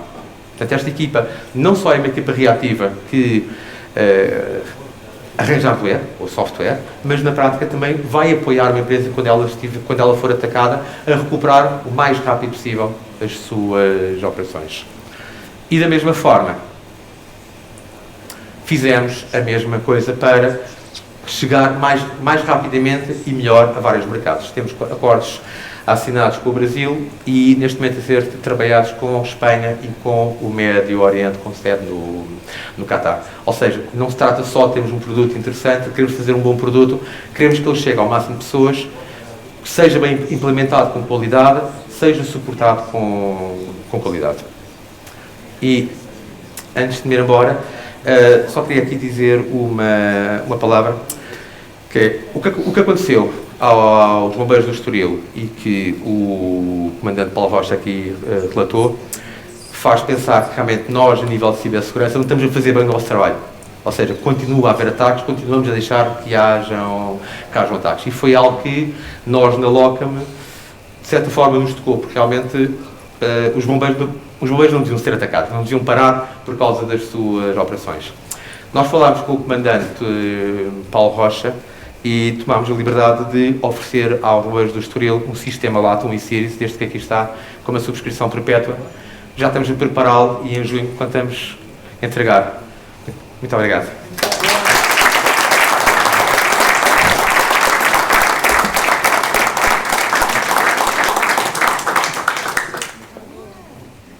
Muito bem, obrigada, Ricardo, por estes esclarecimentos.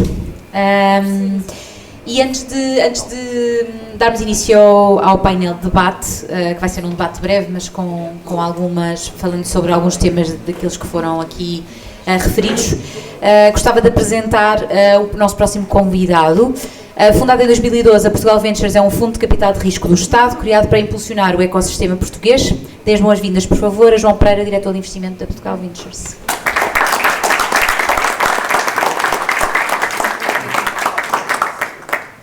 Boa tarde a todos. Muito obrigado pelo convite que nos foi dirigido. Muito obrigado por estarem presentes. Venho falar-vos de um tema que está relacionado com o tema principal deste nosso encontro, que tem a ver com a cibersegurança, com a sustentabilidade das nossas empresas e das nossas organizações, aqui do ponto de vista de mais um ator no ecossistema. Já tivemos aqui vários atores nas comunicações precedentes, aqueles que são especialistas, que são organizações governamentais ou similares e que promovem genericamente aquilo que é o nosso awareness, a nossa sensibilidade para as questões de cibersegurança e atuam em vários domínios, nomeadamente no domínio público, mas não só. Ouvimos falar de um caso específico de um ataque e das consequências económicas até, porque essas são importantes, e operacionais de uma organização. Ouvimos falar de soluções que chegaram ao mercado ou estão a chegar ao mercado. Eu sou um ator neste ecossistema um pouco diferente.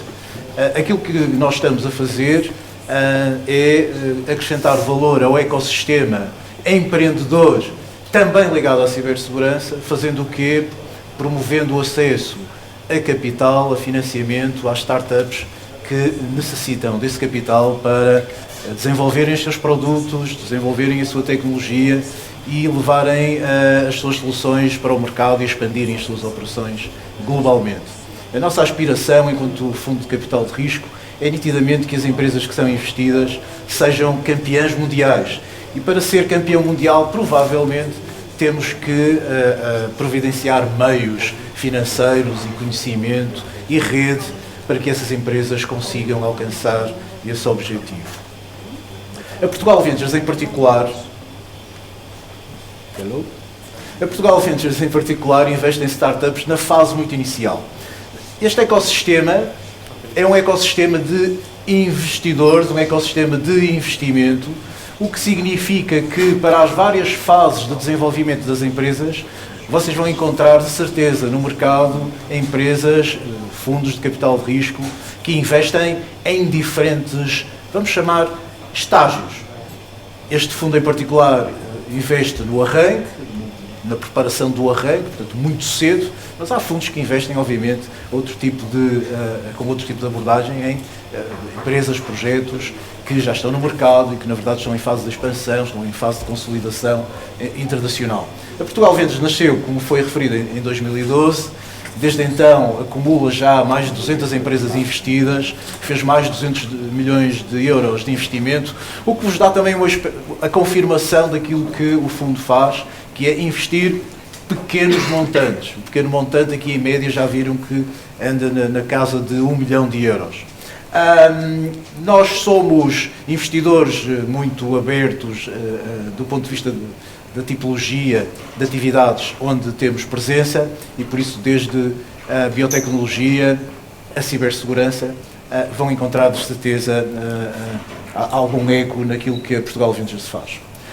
Algumas notas relativamente à inovação. Porque é que, eventualmente, estas pessoas me convidaram? Porque é que, eventualmente, o capital de risco faz sentido ser comentado neste fórum? Faz sentido do ponto de vista de que, quando estamos a falar de inovação, estamos a falar de propostas muito arriscadas, estamos a falar de desenvolvimento de tecnologia, estamos a falar de ambiguidade, de incerteza. E há fatores que nós conhecemos que são básicos deste ambiente. Quando nós temos incerteza, quando nós temos ambiguidade, provavelmente poucos de nós nesta sala quererão estar expostos a essa ambiguidade e a essa incerteza. E então, o que acontece é que as empresas que eventualmente poderiam ajudar-nos enquanto a sociedade, enquanto ecossistema empresarial ou outro, essas empresas, essas potenciais empresas, não encontram forma de desenvolverem produtos, de trazerem produtos para o mercado, de crescerem. Um exemplo muito concreto, eu sou uma pequena startup, estou a desenvolver a minha tecnologia, quero ir para o mercado, vou bater a portas de potenciais utilizadores empresariais e a resposta é: és uma startup, certo? E por isso és uma pessoa muito nova. É muito difícil eu aceitar que faças algo comigo. É muito difícil que eu seja um banco que te vai emprestar dinheiro. Não tens reputação, não tens vendas, ainda vais vender, ainda estás a desenvolver. Isto é típico daquilo que é uma startup, é típico das dores de alguém que quer chegar ao mercado e, por isso, faz sentido que esta ambiguidade, esta incerteza que promove que a inovação não se concretize ou que pode criar obstáculos muito fortes a que essa inovação se concretize, é importante que haja investidores, que haja dinheiro disponível, pessoas disponíveis para, acreditando que da incerteza haja eventualmente a produção de valor, de economia, fazem investimentos nessas propostas. Este slide, nitidamente, é para vos confundir, porque diz-nos que a inovação na área, em especial da cibersegurança, é uma área muito vasta. E ali só estão algumas das propostas de produtos ou de soluções que estão a transitar para o mercado neste momento, na visão daqueles cavalheiros que ali estão citados, da Gartner, que faz uma avaliação daquilo que está a ser desenvolvido no mundo, nas várias dimensões daquilo que pode ser a cibersegurança, pode ser a proteção da identidade e do acesso a dados e aos sistemas, pode ser na privacidade de dados, por exemplo, se eu tenho propriedade intelectual, falamos aqui por exemplo, de espionagem, correto? E, portanto, eu tenho que privar os outros de ter acesso àquilo que eu estou a desenvolver ou que desenvolvi ou ao meu segredo. Tenho aplicações e, por isso, com a digitalização, todos nós estamos, de alguma forma, expostos, temos as nossas operações e temos a nossa infraestrutura que também tem que ser protegida. Por isso, estas são algumas das dimensões do negócio ou das organizações onde sentimos a necessidade de termos proteção contra o uso malicioso, e aquelas são apenas exemplos. Obviamente, se eu tivesse aquelas 36 horas que já foram aqui comentadas, podia explorar convosco cada um daqueles itens, alguns que eventualmente vocês veem ali, que já ouviram falar nas apresentações precedentes e que sinalizam exatamente isso. Há uma percepção do especial valor destas soluções, por exemplo, algumas destas soluções, percepcionado do lado do mercado, do lado dos utilizadores, do lado das organizações, e é necessário promover que estas empresas, ou as empresas por detrás destas soluções, as startups por detrás destas soluções, consigam obter os meios para se poderem desenvolver. Isto é aquilo que a Portugal Ventures faz, obviamente. Estes são alguns exemplos de empresas que foram investidas pela Portugal Ventures até à data, especificamente na área da cibersegurança.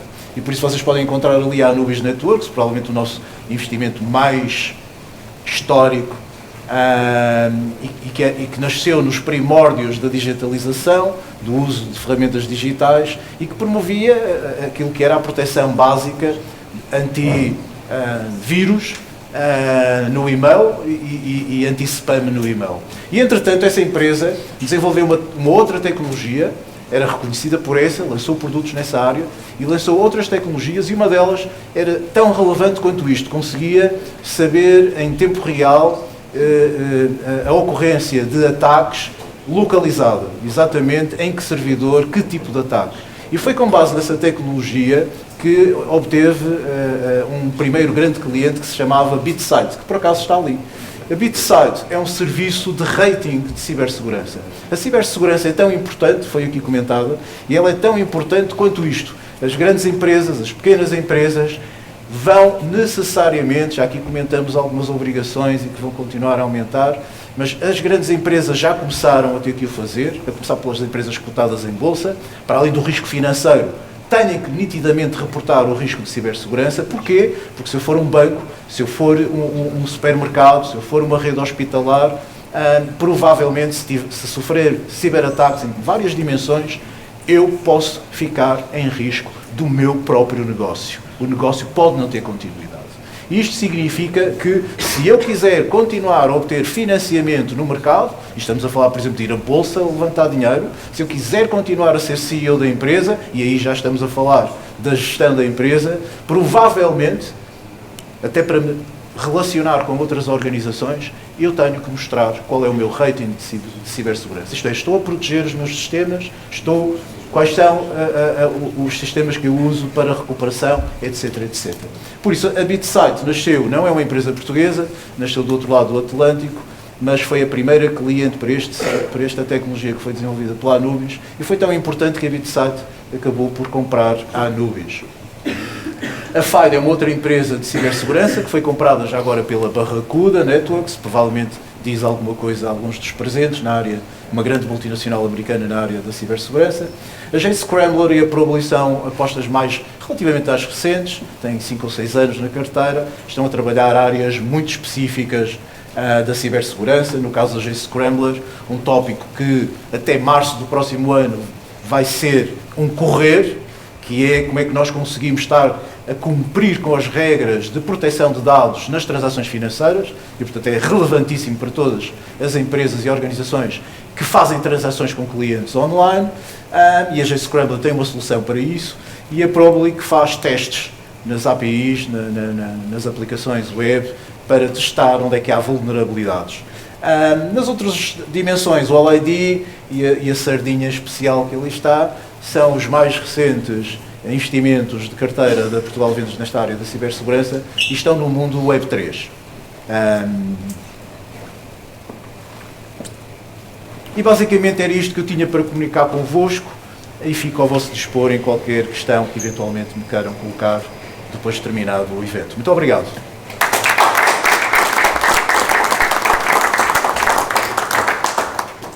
Obrigada, João Pedro. Bom, e agora para discutir aquilo, os temas de que falámos e para tirar algumas dúvidas eventualmente, vamos dar início a um debate sobre os novos desafios de combate ao ciberataque. Convido a juntarem-se aqui, a sentarem-se nestas cadeiras Lino Santos, o comandante Paulo Rocha, André Grilo e João Pereira, e o debate vai ser moderado pelo Henrique Ferreira, a quem dou as boas-vindas, CTO da Locam.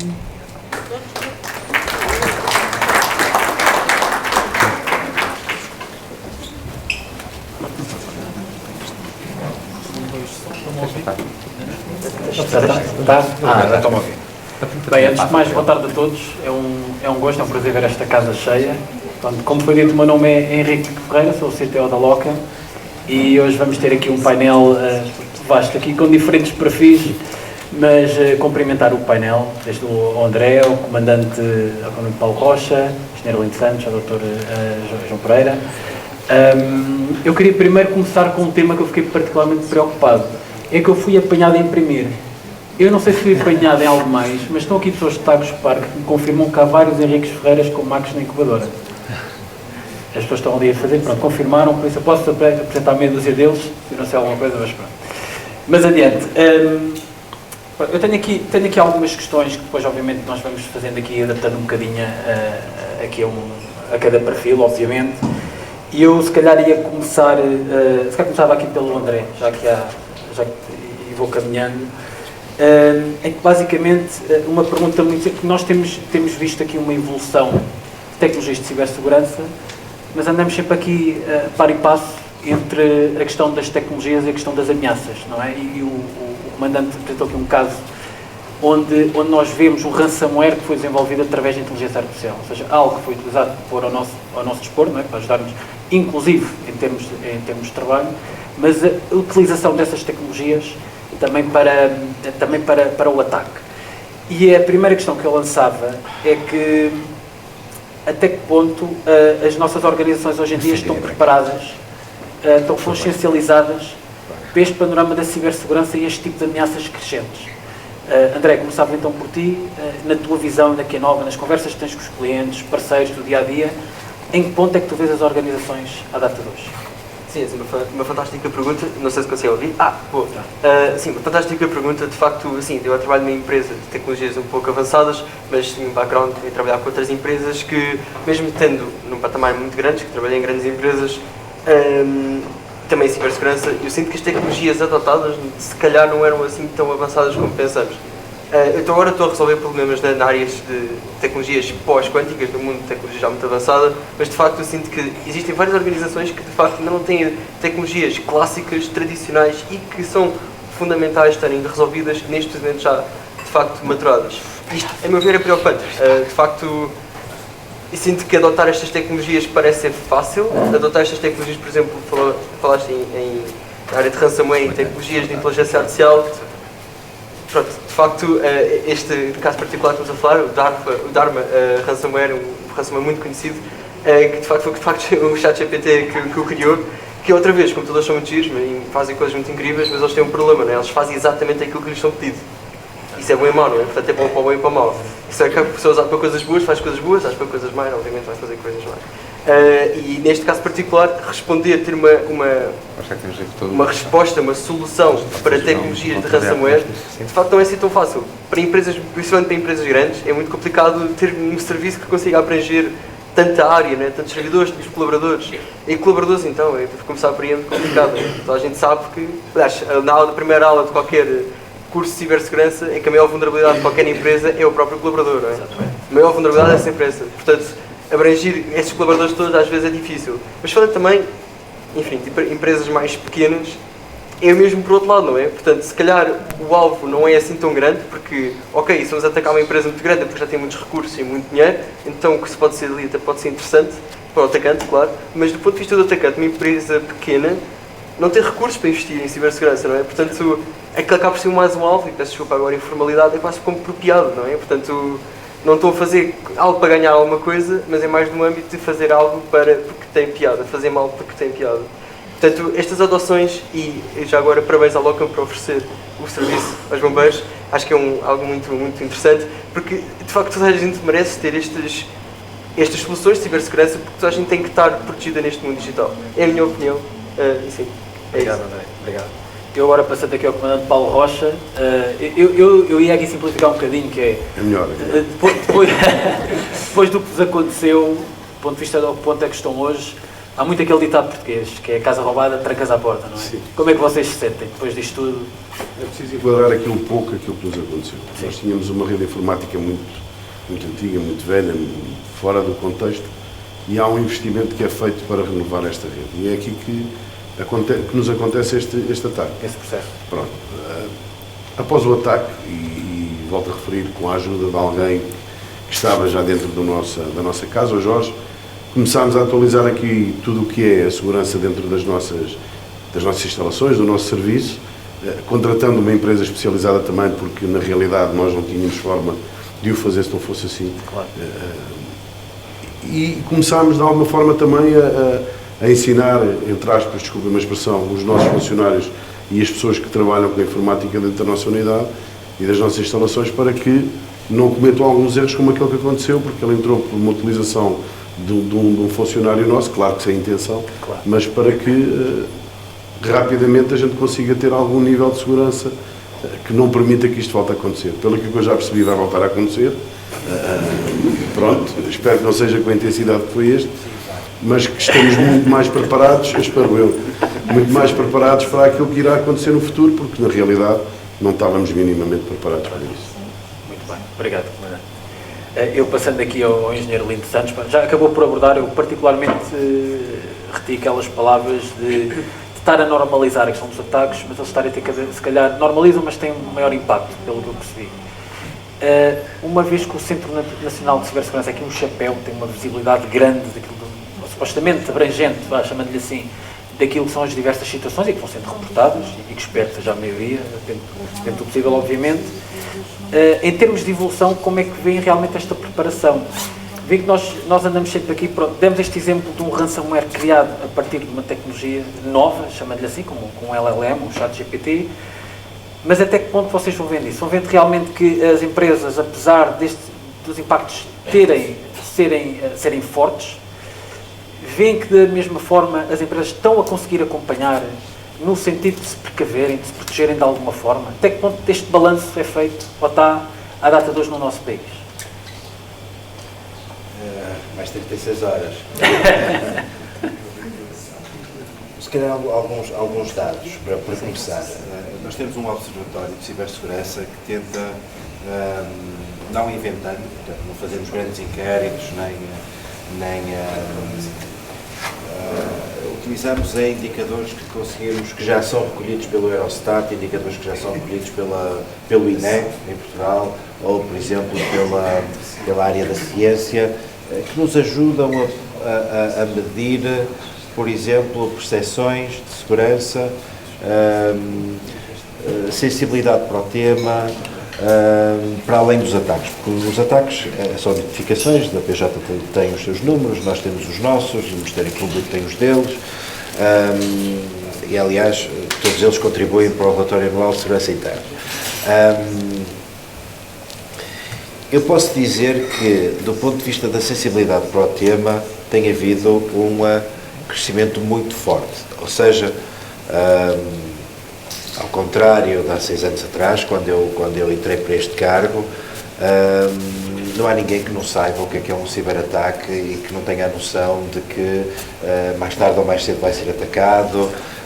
Essa sensibilidade tem-na, e tem-na no mais alto nível, no C-Level. E eu aqui queria chamar a atenção para um outro problema que nós tentamos combater. É que na camada técnica toda a gente conhece isto há anos, não é? Certo. Toda a gente sabe, toda a gente conhece o risco, melhor ou menor. O problema está na comunicação entre essa camada técnica e o C-Level, que na realidade é quem dá o dinheiro para comprar os locums ou outras traquitanices, não é? E essa é a parte difícil. Ou seja, uma das coisas que nós defendemos no centro e tentamos, inclusive, mudar o nosso discurso, é no sentido de sensibilizar o C-Level para que olhe para estes temas da cibersegurança não como gastar dinheiro numa caixa, mas como uma componente de custo natural num processo de transição digital. Ou seja, se nós pensamos nas nossas organizações que vamos apostar vou inventar agora, introduzir mecanismos de inteligência artificial para ver o que é que conseguimos tirar do nosso data lake. Ou então, eu vou investir aqui em tecnologias de sensores para a digitalização de um chão de fábrica. Coisas mais complexas possíveis. O gestor olha para os benefícios que tira daquele processo de transição digital. Eu, no fim disto, vou produzir mais. Eu, no fim disto, vou ser mais eficiente e outros ganhos para o negócio. O que normalmente não faz é, no próprio do modelo de negócio, e o gestor que faz é modelos de negócio, não é?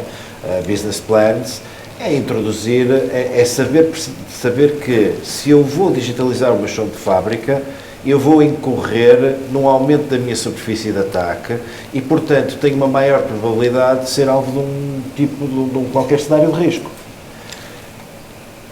E que deve introduzir nesse mesmo modelo de negócio as medidas de mitigação que mitigam os impactos negativos destes novos riscos, vamos chamar assim. Isto é relativamente simples. É relativamente simples. Portanto, é uma árvore. Processo de transição digital, novos riscos, e diferentes processos de transição digital temos um conjunto de novos riscos diferentes. Para cada novo risco eu tenho a implementação de um conjunto de controlos, daquele quadro nacional de referência, para implementar, para investir, não é para gastar dinheiro, é para investir. E é aquilo que nós estamos neste momento a tentar trabalhar, é para introduzir esta forma de pensar no modo de pensamento, passa a redundância, do C-Level, ou seja, saltar o técnico e trabalhar no C-Level. Portanto, consciência há, ainda não existem alguns instrumentos para ajudar o C-Level a saber o que fazer e investir. Muito bem. Obrigado, Engenheiro Lino Santos. Eu até ia aproveitar para agarrar nesta deixa, passando para o João Pereira, nesta questão do investimento, do C-Level. Do vosso lado, e vocês estão na Portugal Ventures, mas investimento, falámos aqui de entidades, de empresas bem-sucedidas e conhecidas, algumas delas, que estão ali, que têm feito um caminho muito interessante. Como é que vocês olham para o mercado? Estas temáticas que estamos aqui a falar, na parte do investimento, deste awareness a nível do C-Level, desde a vossa gestão, da vossa gestão também que fazem desses investimentos, como é que vocês mapeiam isso também no panorama atual da cibersegurança? É uma excelente questão. Eu devo dizer que estou aqui um bocado dividido nesta discussão e eu explico-me porquê. Como vocês viram, eu tenho a exposição, para além da exposição pessoal, cada um de nós terá o uso de ferramentas digitais nos nossos serviços, nos nossos fornecedores, etc., nas pessoas com quem nos relacionamos. Para além da exposição pessoal, eu tenho exposição, obviamente, em 200 milhões de euros, que é o total de investimento em empresas. E, portanto, essas empresas, esse cosmos, esse ecossistema onde eu coloquei esse dinheiro, obviamente tem também as suas vulnerabilidades de certeza e está exposta a riscos. São empresas, algumas delas, que fazem comércio eletrónico de produtos e de serviços e, por isso, toda a exposição na web ou mobile ou outra está sujeita a risco.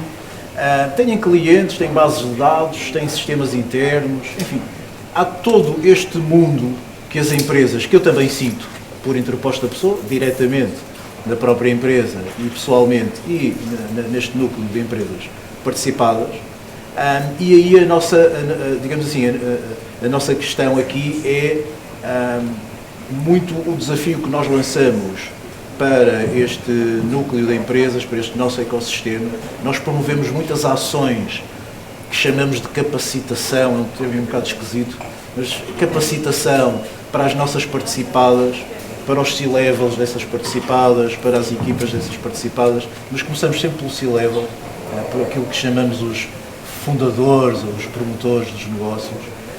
E um dos temas, nas várias dimensões de gestão do negócio, correto?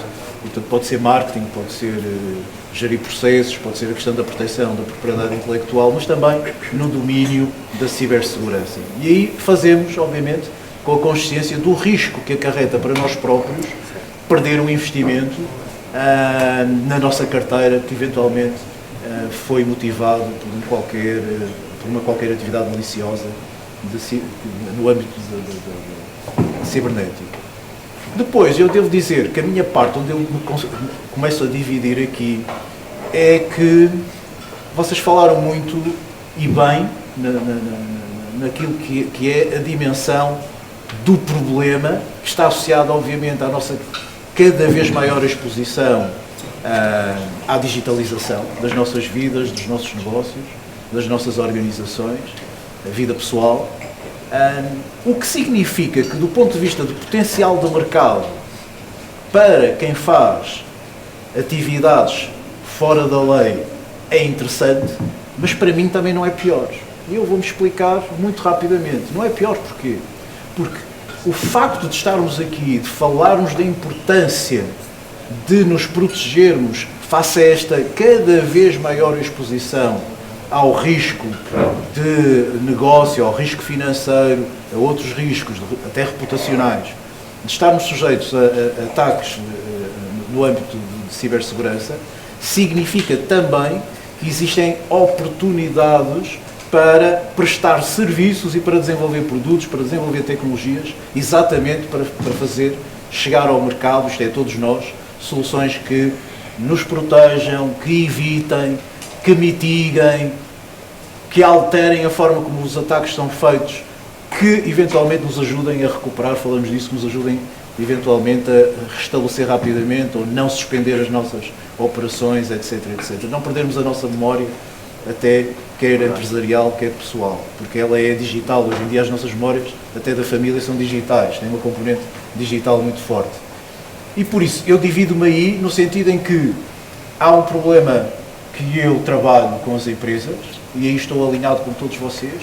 Depois há uma oportunidade do ponto de vista de negócio, que é aquela onde eu também me posiciono, porque eu vou investir em empresas como estas que referimos, para que vocês e eu próprio possamos ter soluções que nos defendam.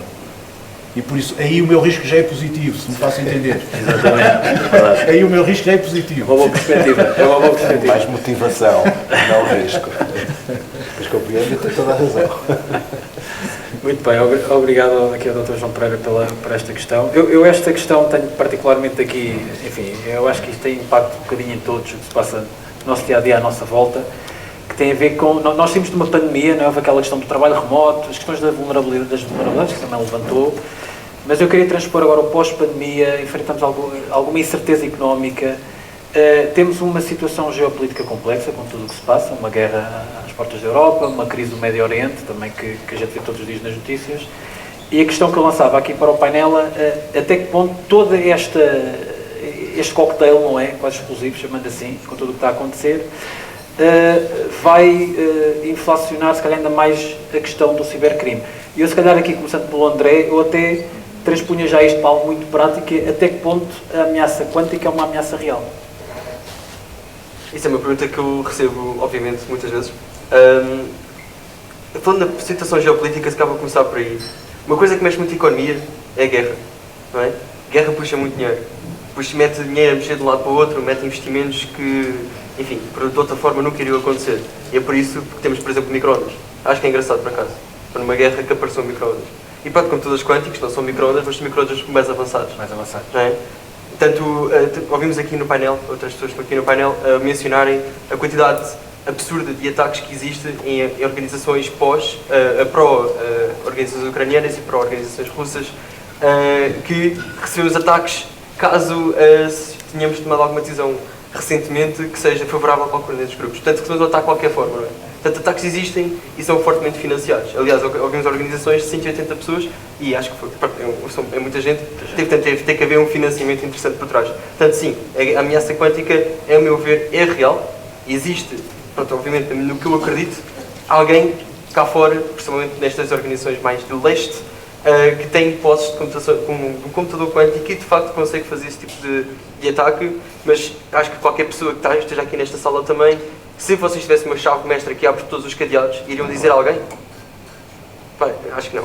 Pronto, e muito menos se for organizações que estão em guerra. Portanto, eles neste momento conseguem desempenhar esse tipo de ataques.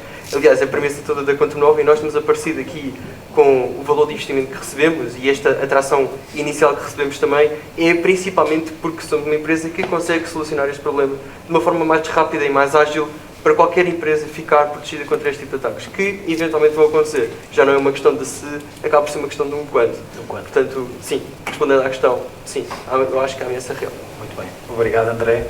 Se calhar agora também aqui a questão um bocadinho, enfim, noutra perspectiva, até pelo que aconteceu aqui para o comandante Paulo Rocha, até que ponto toda esta incerteza e toda esta situação, ou seja, na opinião de quem vivenciou um ataque, acha que isto pode massificar mais de alguma forma ou pode levar a que seja cada vez mais frequente? Ouvir-vos a todos assusta-me. Muito mesmo, porque dá-me uma ideia de uma coisa que eu nunca pensei que fosse verdade. E preocupa-me porque mesmo nós começamos a trabalhar muito em plataformas digitais e em todas estas novas tecnologias. Eu já tenho uma plataforma que trabalha ligada ao computador e isso preocupa-me. E realmente ouvindo-vos, sei que vai voltar a acontecer e que provavelmente, em conjunto com aquilo que é a nossa organização, nos vamos tentar preparar o melhor possível para aquilo que aconteça no futuro, porque quer queira, quer não. Isto é um bocado, vendo isto de outra forma, como bombeiro, saber que pode não haver incêndios este ano no verão, mas que eles vão voltar a vir e situações como aquelas que aconteceram em 2017 vão voltar a acontecer. E então nós preparamos-nos para isso. Esta é uma situação que no futuro me vai obrigar, com a minha organização, a preparar para aquilo que vier e para não ficar, e espero que aquilo que nos ofereceram agora, que nos permita que no futuro realmente não seja tão grave como aquilo que foi esta vez. Permita mitigar de alguma Exatamente. forma. Exatamente. Sim, até para vocês concentrarem no vosso negócio, que é fogos, e não ficar fogos informáticos, que está aí malta informática, é uma expressão que se usa muito, para pagar fogos. Também combatemos fogos informáticos também. Mas aí somos nós. Exatamente. Não, sim, para tomar a palavra. Aliás, para distinguir a nossa atividade da Polícia Judiciária, estou a utilizar a analogia dos bombeiros. Nós fazemos a parte do bombeiro e não andamos não é a nossa missão procurar quem é que esteve por trás do fogo. Exatamente. Eu ponho aqui a questão da mesma forma, mas se calhar aqui exagerando, parece que estou aqui a ser muito dramático, mas pondo a questão aqui de uma forma se calhar mais, enfim, mas tudo o que se está a passar, todas estas questões, falamos agora deste grupo, estamos de alguma forma a vivenciar, com todas as guerras que estamos a ver, no Médio Oriente, às portas da Europa, estamos aqui a vivenciar uma guerra cibernética. Como é que vê esta questão, todas estas atividades a acontecer de um lado e do outro, até que ponto esta ameaça faz com que inflacione ainda mais tudo o que tem vindo a acontecer e a modernização desses mesmos ataques? Bem, temos de ter cuidado com os termos que usamos. A guerra, digamos, tem um quadro jurídico no direito internacional público, a Carta das Nações Unidas, e é preciso um conjunto de condições para poder ser chamada de guerra. Agora, que vivemos um ambiente de conflito, para dar assim um termo mais genérico, acentuado, foi o que eu tentei descrever no início da minha apresentação. Portanto, temos um conjunto de atores maliciosos, ativistas, falou-se dos curiosos, não é? Portanto, os script kiddies, não é? Miúdos que fazem download de ferramentas ou perguntam ao ChatGPT como é que se faz e executam um ataque sem grandes conhecimentos técnicos. Até do outro lado, profissionais que ganham a vida com isto, e mercenários que ganham a vida com isto, quer a soldo de organizações criminosas, quer a soldo de Estados. Portanto, sim, temos um quadro de ameaças bastante complexo. Muito bem. Eu agora aqui na perspectiva não chamava guerra, nem... Eu tenho algum receio em usar essas palavras. Os jornais também gostam muito de usar a palavra ciberterrorismo. Nunca houve um caso de ciberterrorismo. Ciberterrorismo é uma ação perpetrada por meios tecnológicos, mas perpetrada por um agente não estatal e com um efeito que produz medo na sociedade, não é? Portanto, não, ainda não estamos aí. Eu estou a dramatizar porque aqui vai haver álcool, por isso vamos conseguir... Vamos ter mais um envelope, é isso? Mais um envelope, exatamente. Eu aqui punha a questão de uma perspectiva diferente, aqui para o Dr. João Pereira, nomeadamente se esta situação geopolítica tudo é um catalisador também à inovação. É sem dúvida. Eu à questão do medo geral, eu gostava de não juntar uma percepção que julgo que é importante nós assumirmos-la, que é uma parte dos temas que nós temos no mundo resultam nitidamente porque nós temos atualmente, a ficar cada vez mais vivo, uma diferença entre pelo menos dois tipos de mundo. Um mundo mais liberal, que é o nosso, onde estamos, no meu caso gosto bastante, e um mundo iliberal, pouco liberal ou nada liberal, e que se têm confrontado nos últimos tempos em várias dimensões. E eu acho que temos que, como sociedade, perceber que é isso, independentemente de termos conflitos armados, que obviamente são o extremo, se quisermos, do potencial de uma coisa destas, de uma situação destas, nós temos uma questão em que há dois mundos que nitidamente se tentam afirmar como aqueles que vão prevalecer, aquele que vai prevalecer. E a questão da cibersegurança aparece aqui. A questão da inovação é crítica. Se nós formos ver como é que determinados países evoluíram do ponto de vista de capacidades económicas, por exemplo, nos últimos 20 ou 30 anos, vamos perceber que foi muito conseguido por tecnologia, certo? E, portanto, aquilo que eu tento alertar, ainda há dias combinei uma ação, mais uma vez, uma ação de trabalho com as minhas participadas, hei de fazê-la agora, ainda não tem data, mas vou fazê-la seguramente nas próximas semanas, que diz respeito, por exemplo, ao nosso posicionamento relativamente a uma constelação que vem desse mundo iliberal, não preciso de o nomear, vem do mundo iliberal, que nitidamente precisa de acesso à tecnologia e a avanços da tecnologia para os aproveitar economicamente, para fazer com que seja esse mundo o mundo que eventualmente tem sucesso. E isso transmite-se depois para a capacidade de manufatura, capacidade industrial, etc, etc. Até de controle da sociedade, como nós também conhecemos. E isto é importante também no meu ecossistema e do ponto de vista de investimento em startups. Isto é tão importante quanto nós estamos a desenvolver tecnologia.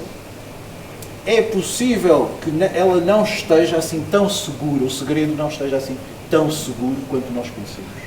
E esse segredo pode estar a ser copiado, pode estar a ser auditado, pode estar a ser utilizado por terceiros, também com intenções não extremadas como nós aqui acabamos de falar, do ponto de vista de eventual conflito bélico ou de alimentação do conflito bélico, mas para alimentar o avanço de uma sociedade ou de um tipo de sociedade sobre outro, sobre uma forma de ver a nossa vida em sociedade sobre outro.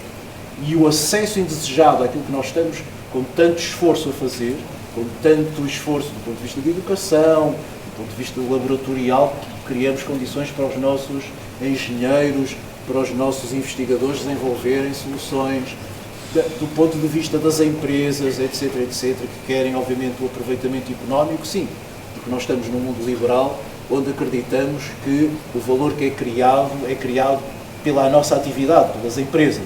E por isso é pelo lançamento de produtos, é pela venda de produtos, pela venda de serviços, que é apropriado valor, e é esse valor que faz com que a nossa sociedade possa evoluir. Ora, se nós estamos a fazer todo esse esforço, todo esse investimento, e acaba por ser dado free of charge a terceiros, que intencionalmente estão a usar ataques cibernéticos para obter acesso, por exemplo, a segredo, à nossa tecnologia, à nossa produção, obviamente que isso nos preocupa. Como vos disse, eu estou a preparar uma ação com as minhas empresas para falar de um determinado país, que por acaso é um país grande, também em população, não é só grande em termos territoriais como um outro que eu não vou nomear, é também, neste momento, afigura-se como um país crítico para a nossa sobrevivência enquanto sociedade e que tem sistematicamente nos últimos 30 anos usado várias tipologias de apropriação de tecnologia e uma delas é através, nitidamente, ataques de cibersegurança. Muito bem, eu acho que conseguimos mais ou menos ter uma ideia de quem se poderá tratar. Bem, eu se calhar agora, eu penso que temos de estar um bocadinho em cima do tempo, eu se calhar vou apelar aqui um bocadinho à vossa capacidade de síntese, fazendo só aqui mais uma última questão.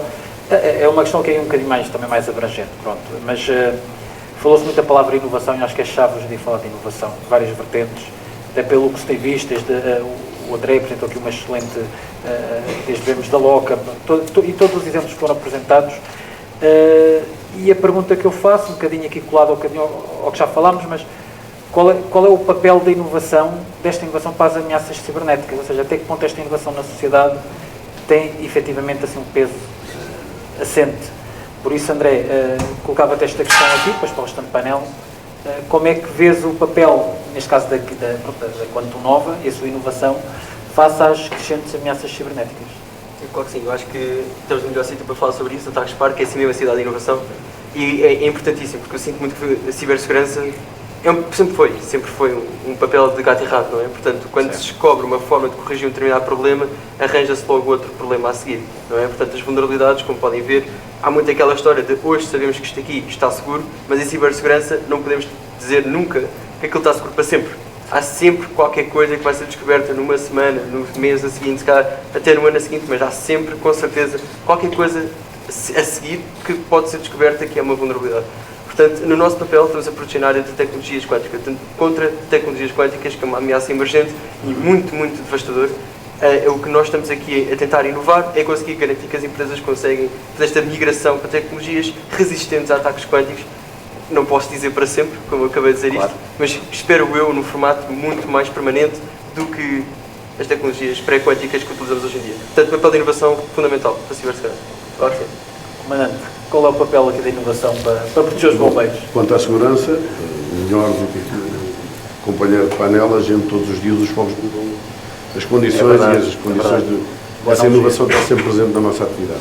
Contudo, quanto a esta área, julgo que no futuro será reunir alguém que tenha mais entendimento deste problema do que nós próprios e inovando tudo aquilo que é os nossos serviços para dar resposta a este tipo de ameaças. É a única coisa que nós podemos fazer, sabendo sempre que nós, bombeiros, dependemos de outras coisas que são mais importantes, porque não é fácil na nossa atividade conseguir fazer esta inovação, mas é esse o passo a dar.